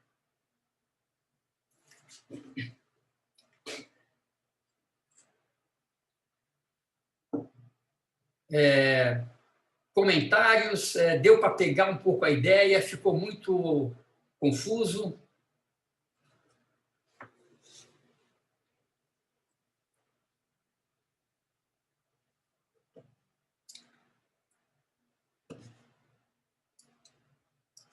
Silêncio total. Então, acho que ficou bastante confuso, né? Ficou um pouquinho confuso. Tá. É uma série de passos, né? A gente precisa de uma série de resultados intermediários para, depois de tudo isso, ainda usar um truque, né? Que é definir essa função, fazer essas passagens para reescrever isso aqui. É complicado, de fato é complicado. Mas eu acho que isso aqui, né? Essa expressão, deixa eu voltar ela aqui no comecinho. Deixa Deixa eu só... Aqui, né? Isso aqui, né, é uma coisa que vocês veem em todo lugar, tem... em vários deles existem demonstrações, mas em vários outros não, né? Você falar o φn você obtém aplicando o a mais, e isso são polinômios de Hermite, né? Então, eu acho que é legal ter em algum lugar uma demonstração que, né, quando vocês tiverem um pouco, não é preciso saber isso decor de forma alguma, mas se em algum momento vocês quiserem ver da onde sai, essa é uma maneira de fazer, tá? Então, existe uma demonstração que pode ser feita, e dentro dessa demonstração tem resultados importantes. Isso aqui é um resultado importante, né? Se dois operadores não comutam, mas eles comutam com o seu comutador, então aquela expressão que a gente usou para x e p pode ser aplicada também, só que no lugar do IH cortado aparece o comutador. E essa outra expressão é muito importante também. Isso aqui aparece em vários lugares, né? Quando você tem exponencial de operadores, você não pode simplesmente somar os caras na exponencial, né? Tem uma correção nessa soma que depende do comutador. E isso aqui só vale se A e B comutarem com C. Tá? Então, essas expressões são úteis, é bom saber que elas existem, né? Quando vocês precisarem, vocês já têm isso em mente, tem uma demonstração aqui para quem quiser ver depois com mais cuidado. Então, isso aqui é meio que um parênteses longo, né? Eu sei, mas eu achei que valia a pena fazer. E eu queria tomar mais 10, 15 minutinhos de vocês na aula de hoje para voltar para trás e fazer uma ou duas aplicações que são interessantes, que vão ser importantes para vocês fazerem os exercícios depois, que são... então, dado esses estados, né, então a gente já conhece o espectro, conhece as autofunções, a gente já tem tudo do oscilador harmônico, como é que a gente trabalha com isso? Então, uma coisa que é legal de fazer é calcular valores médios, né, valores esperados do operador x, p, x2 e p2, e calcular, então, ΔX, ΔP, nos autoestados do oscilador harmônico. Então, vamos ver rapidamente como é que a gente faz isso. Isso aqui é tranquilo de fazer e também é importante. Então, qual que é a ideia toda do oscilador harmônico? X e P são chatos. A gente não sabe trabalhar com X e P no oscilador harmônico. O que a gente sabe fazer é trabalhar com A e A mais. Eu sei aplicar o A no φn, eu sei aplicar o A mais no φn, mas eu não sei aplicar X, né? Então, sempre que eu tiver que fazer alguma conta com X e P, eu transformo para A e A mais. Né? Então, A e A mais é x mais IP, x menos IP. Então, se eu somar e subtrair essas duas expressões, eu inverto e escrevo x e p em termos de A e A mais. E isso é o que a gente tem que fazer. Tá? E aí as coisas saem muito fácil. Então, está aqui, somando e subtraindo aquelas definições, o x é basicamente o A mais A mais, e o P é basicamente A menos A mais dividido por um I. Né, mais normalizações aqui na frente. Então, olha só, se eu quiser... Então, e a gente sabe aplicar esses caras, né? Então, o A aplicado no φn menos 1, dá raiz de n φn, e sobe o índice. O A aplicado no φn, raiz de n φn menos 1, e esses caras são ortogonais. Então, a primeira coisa que a gente tem é que os valores esperados, né, os valores médios de x e p nos autoestados do oscilador harmônico dão zero. Tá? Como é que a gente vê isso daqui? Eu vou fazer esse aqui no cantinho, porque era fácil. Os quadrados eu faço separadamente. Vamos pegar o x. Ó. Como é que eu calculo, então, o valor esperado de x no autoestado de φn? Eu ponho aqui φn e eu escrevo x em termos de A mais A mais. A mais A mais vai ter uma constante, que é raiz de H cortado sobre 2m ômega. Vou colocar aqui na frente.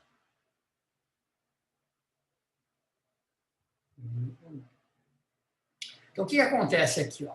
Quando eu aplicar o A mais no φn, vai dar alguma coisa proporcional ao φn mais 1. Mas φn mais 1 é ortogonal a φn. Então, vai dar 0. Quando eu aplicar o A, vai dar alguma coisa proporcional ao φn menos 1, que também é ortogonal e vai dar 0. Então, vamos fazer esse caso completo, para a gente enxergar. Então, primeiro eu aplico o A. A φn dá raiz de n, φn menos 1. Certo? Isso aqui é 0 porque eles são ortogonais. A mais aplicado em φn, então vou usar essa expressão, só que onde tem n, vou colocar n mais 1 em todo lugar. Então, a mais aplicado no φn vai dar raiz de n mais 1. N mais 1, φn mais 1. Então, isso aqui é 0, isso aqui é 0 e dá tudo 0. O P vai ser a mesma coisa. O P tem A menos A mais, o A sobe, o A abaixo o índice, A mais abaixo o índice, são ortogonais ao φn e, portanto, dá 0. Tá? Então, valores médios dão 0, e isso a gente pode entender diretamente se a gente olhar para as funções de onda, porque quando eu for calcular valor médio, vai ser a integral dessas, né, psi ao quadrado vezes x dx. As funções são pares, eu multiplico por um x, dá uma coisa ímpar e a integral dá 0. Então, esses caras somem todos. Como é que fica o valor médio de x2? Então, o x2 é um pouquinho mais elaborado, mas também é bem simples de fazer. Então, para calcular o x2, a gente precisa ver qual que é o operador associado. Então, o x é A mais, vezes essa raiz. Então, x2 sai a raiz, é h cortado sobre 2m⍵, A mais ao quadrado. E aqui a gente tem que tomar cuidado, porque eles não comutam. A mais. Então, vamos abrir esse cara. Então, ó, A ao quadrado, mais A com A mais A mais com A, mais A mais ao quadrado. Certo? Eu sei aplicar A, sei aplicar A mais, e eu sei aplicar o A mais A. O A mais A é o operador de número. Né? Esse aqui é o cara chato, então eu vou escrever, vou usar o comutador de novo. Comutador de A com A mais é 1.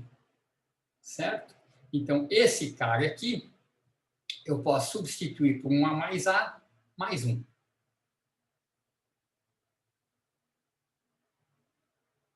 Então, eu fico com A2.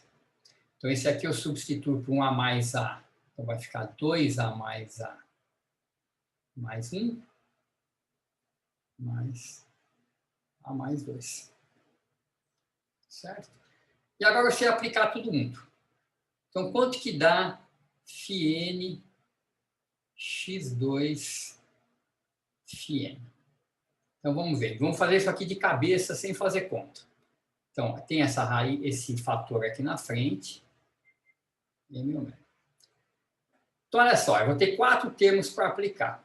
Quando eu aplicar A ao quadrado, eu vou gerar um φ n menos 2. Certo? Vou abaixar 2 vezes o índice aqui, porque eu estou aplicando um A ao quadrado.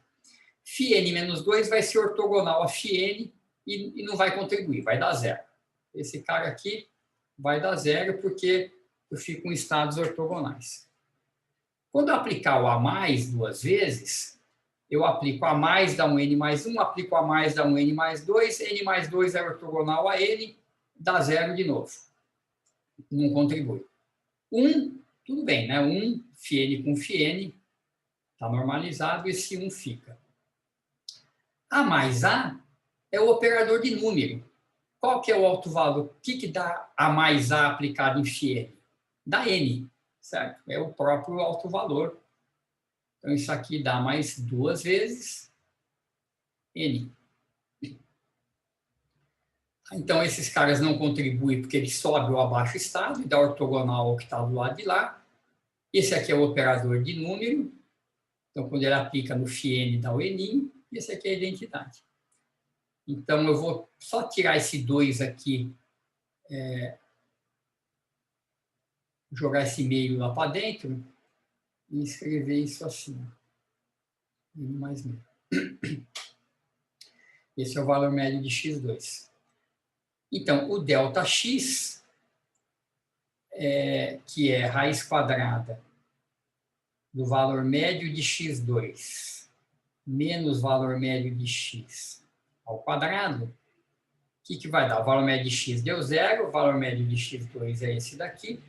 Então, isso aqui vai dar raiz quadrada de h cortado sobre m ômega, raiz de n mais meio.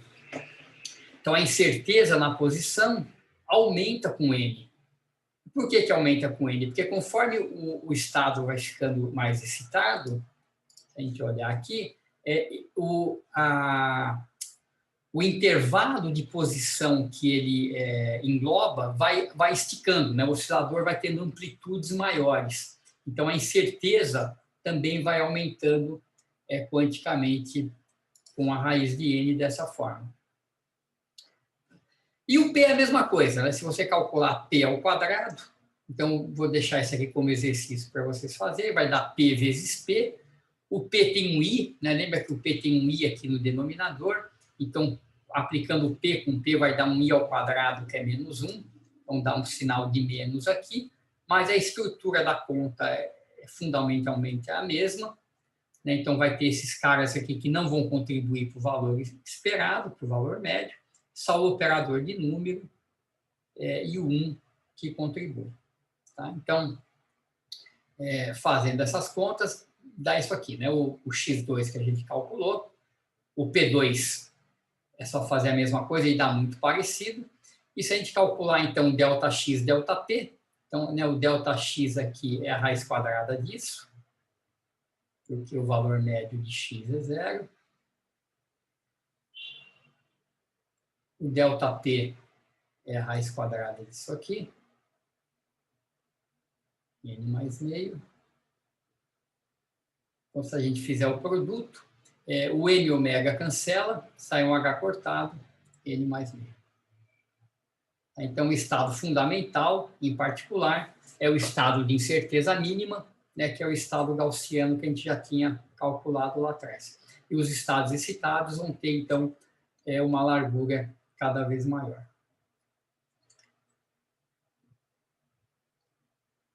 Certo? Então, para o oscilador harmônico, sempre tem que ter isso na cabeça. Qualquer conta que você vai fazer que envolva x e p, esquece x e p. Escreve x e p em termos de a e a mais, e aí você consegue fazer as coisas. Tá? X e p, a gente não sabe o que fazer. A gente não sabe como aplicar x num cat. Né? Se eu quisesse fazer essa conta aqui, isso aqui eu não sei direito como, porque na verdade a gente sabe fazer, né? Mas é mais difícil, é muito mais fácil fazer isso aqui em termos de a e a mais. Né? Se você fosse fazer essa conta do valor médio desse jeito, você teria que, de fato, escrever isso aqui como uma integral do x, módulo de φn ao quadrado, papapá, né? Enquanto que se a gente escreve em termos de a e a mais, a gente aplica diretamente e vê o que acontece. Um segundo resultado, deixa eu pular um pedacinho aqui, que segue daí também, é o teorema do Vigial, oscilador harmônico. Se a gente calcular o valor médio da energia potencial no estado φn, o valor médio da energia potencial é basicamente o valor médio de x2, né, vezes m ômega 2 sobre 2. A gente substitui o valor médio que a gente calculou e vê que dá H cortado ômega N mais meio dividido por 2, a metade da energia do estado.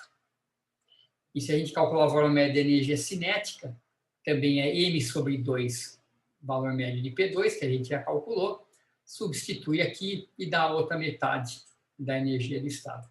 Então, para o oscilador harmônico, né, a energia do alto estado é N mais meio de H cortado ômega, e, em média, ela está metade na energia potencial e metade na energia cinética, que é o teorema do Vidal.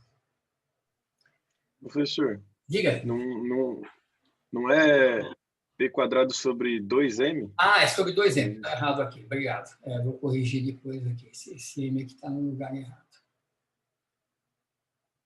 Isso. Senão não dá certo. Vamos até conferir aqui, ó. 1 sobre 2M. Vamos escrever o valor médio do T². Aqui, ó. M H cortado ômega, N mais meio. N mais meio. Então, aí o N cancela, senão não ia cancelar o N. E dá H cortado ômega sobre 2, N mais meio. Certo? Tá, então, isso aqui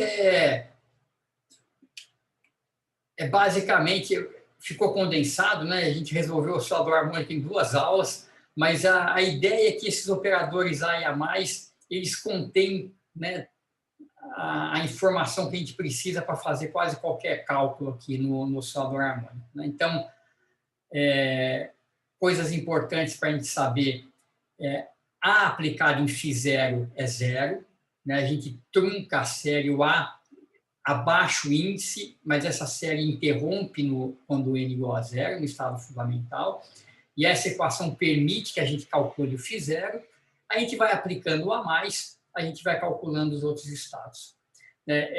Esses outros estados estão relacionados aos polinômios de Hermite, então é bom saber que tem essa relação, é bom saber que existe essa fórmula, e obviamente não precisa saber decor nem a fórmula e nem a demonstração, que é uma demonstração complicada.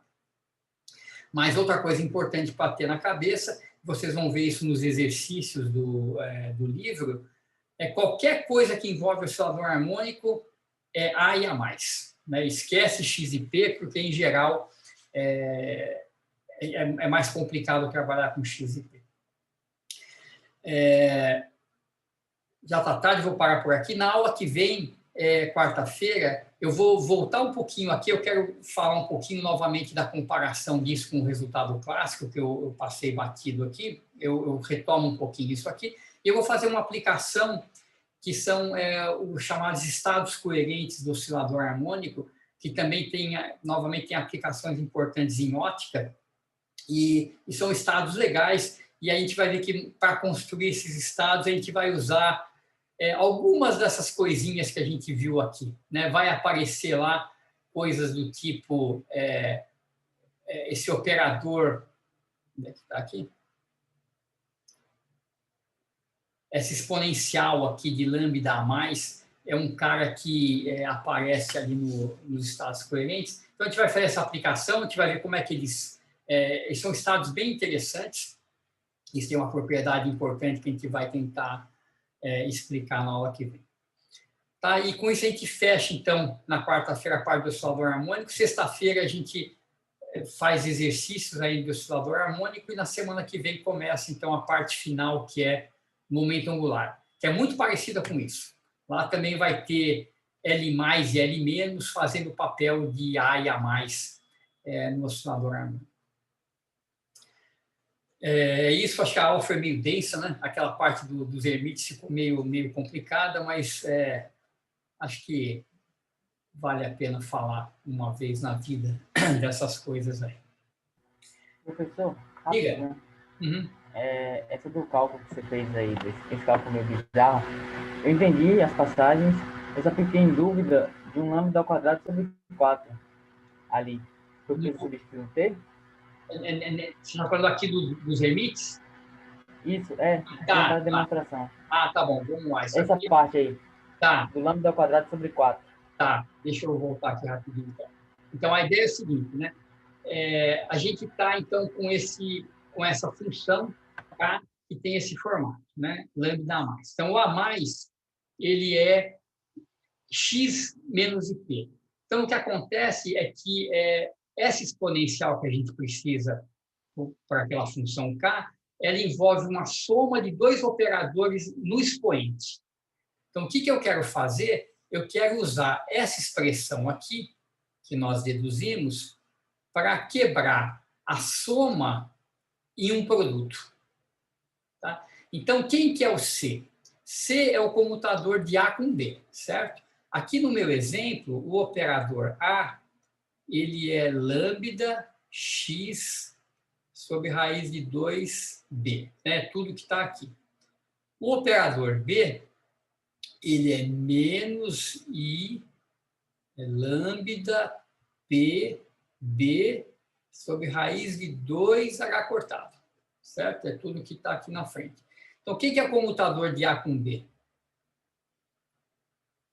Vai ser basicamente comutador de x com p, mas tem esse monte de constantes. Então, vamos ver quem são as constantes. É um lambda ao quadrado, o b cancela, que tem um no denominador e no numerador, tem um h cortado, os raiz de 2 tiram 2 e tem esse menos i, e sobra agora o comutador de x com p, que é IH cortado.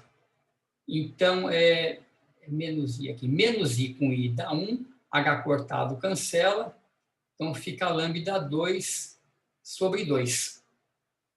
Então, o comutador de A com B acaba dando lambda 2 sobre 2. Como aparece metade do comutador, é um lambda 2 sobre 4. Tá, então... E o sinal de negativo?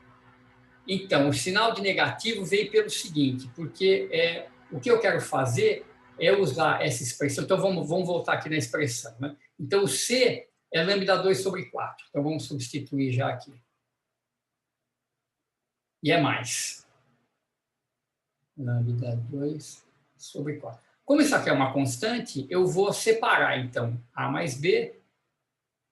E aqui... Ops. O que aconteceu aqui? Lambda 2 sobre 4. Então, isso aqui é uma constante. Eu vou passar essa constante para o outro lado. Então, eu vou escrever o que está escrito aqui embaixo agora. Ó. E elevado a mais B é E elevado a elevado a B. E esse exponencial eu jogo para o lado de lá. Então, eu vou jogar ele aqui. Ó.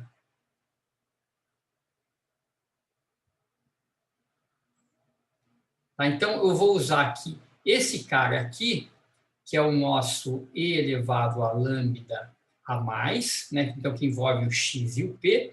Eu vou substituir, então, por E elevado a A, que está aqui, E elevado a B e E elevado a menos lambda 2 sobre A, porque eu joguei para o outro lado. Né? Como esse C. Entendi. Entendeu? Eu passei para o lado de lá. Isso, tá, beleza. E aí... Ah, legal, legal. Então, eu acho que isso aqui é o seguinte, ele é confuso, é meio complicado, tem várias etapas, mas eu tenho certeza que se vocês olharem isso aqui com cuidado, vocês vão entender passo a passo, e eu acho que é legal, acho que vale a pena olhar essa demonstração, porque ela é importante, né? Todos esses resultados intermediários e o resultado final, eles são importantes. Então, é legal né, perder um tempinho para entender isso aqui passo a passo, mesmo que eu, obviamente, não vou cobrar isso aqui em hipótese alguma em prova, né? Mas acho que é legal saber. Mais alguma coisa, gente? Mais algum comentário? Se vocês tiverem tempo, também dê uma olhada nisso. Na quarta-feira a gente pode retomar e refazer partes disso. Quarta-feira vai ser uma aula mais light. Essa aqui ficou realmente um pouco pesada demais. Professor, se você tiver com uns minutinhos, eu queria pedir ajuda num exercício de um artigo que eu estou lendo que está relacionado com o tema de oscilador harmônico quântico agora. Tá bom, tá bom. Deixa eu encerrar. Então, mais algum comentário aqui sobre a aula?